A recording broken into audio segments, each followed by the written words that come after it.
We have a system as shown, and we have the dimensions for different parts.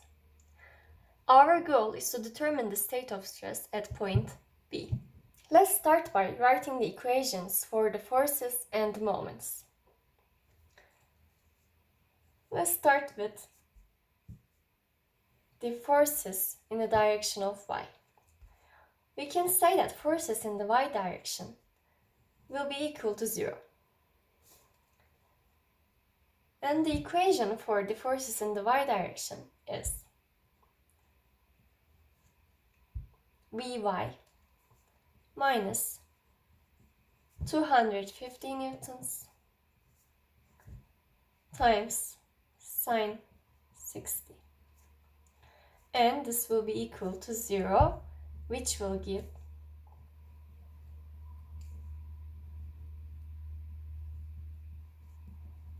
216.5 newtons. Similarly, the sum of forces in the z direction will also be 0.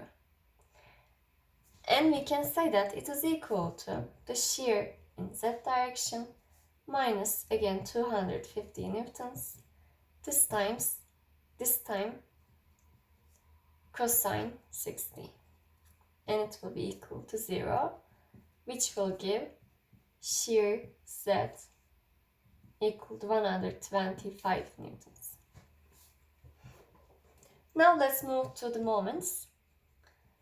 The total moment in the x direction will be 0, and we can say that it is equal to torque in the x direction plus 250 newtons times sine 60 degrees times 300 millimeters. And it is equal to 0. Here I wrote plus because the torque that the force will cause in the x direction is positive. So Tx becomes negative and it is equal to minus 64.95 Newton meters. The sum of moments in the y direction is again 0, and this time it is equal to moment y minus 250 newtons times cosine 60. This time we are considering this part of the force times 250 millimeters. And it is equal to 0, which will give us my is equal to 31.25 Newton meters. Finally, we will compute the moment in the z direction, which will be equal to 0. And this time we can say that it's mz plus 250 newtons times sine 60 degrees times 250 millimeters. This time it is also plus because the moment it causes in the z direction is positive, so our mz will be equal to minus 54.13 Newton meters.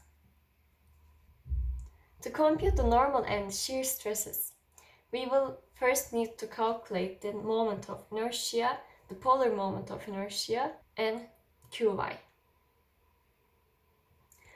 So let's say that I is the moment of inertia, and it will be equal to Iy, and it is also equal to Iz.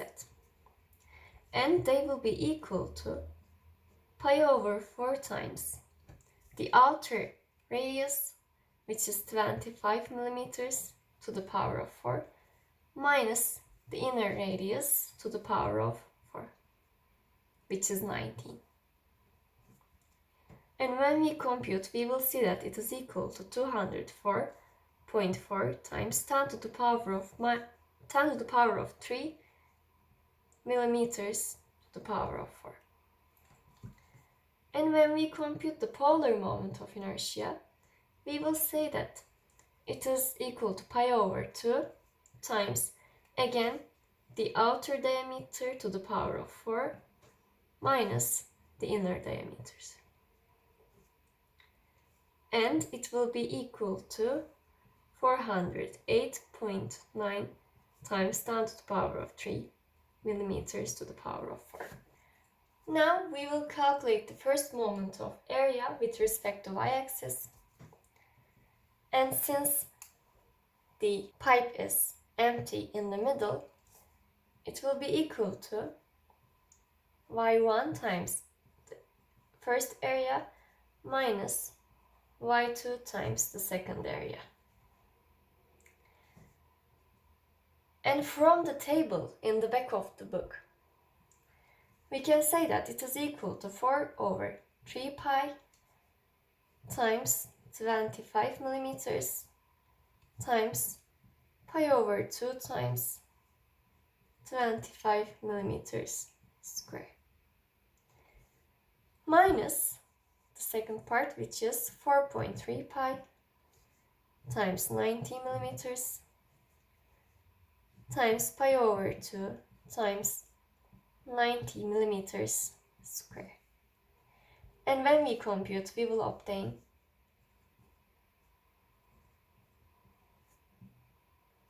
millimeters cube. So now we can calculate the normal stress. The normal stress will be equal to minus mz times y over the moment of inertia with respect to z plus my times z over iy. When we substitute the values, we will obtain sigma is equal to 0 plus 31.25 times 25 millimeters over 204.4 times 10 to the power of 3 millimeters to the power of 4. And sigma will be equal to 3.82 MPa. Now let's calculate the shear stress in the xy plane caused by the torque. It will be equal to torque times c over the polar moment of inertia. We know that the torque is equal to minus 64.95, c is 25 millimeters, over j is equal to 408.9 times 10 to the power of 3 millimeters to the power of 4, and tau xy caused by torque will be equal to 3.97 MPa. Similarly, tau xy caused by the shear will be equal to the shear times q over I times t. And when we substitute, we will obtain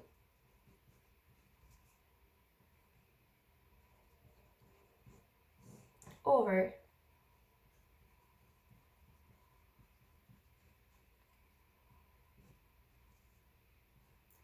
and it is 50 minus 38. This will be equal to 0.51 MPa. And finally, we will calculate tau in the xz plane caused by the shear, but it will be equal to 0. So the total shear in the xy plane will be equal to tau xy caused by the torque minus tau xy caused by the shear,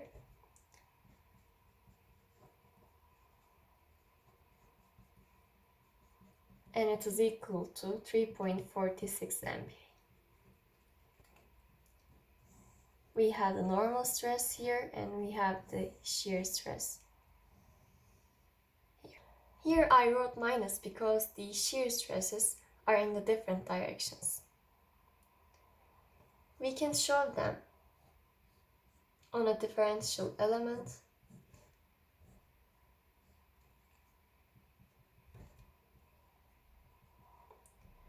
Our sigma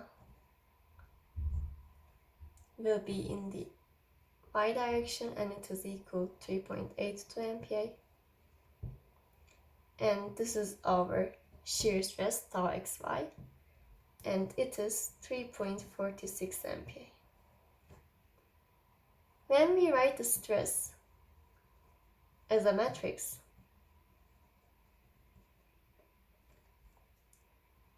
we will obtain 0, 3.46, which is the tau xy, 0, again tau xy is equal to 3.46, and our sigma y is equal to 3.82, tau xz is equal to 0, and these components are also 0.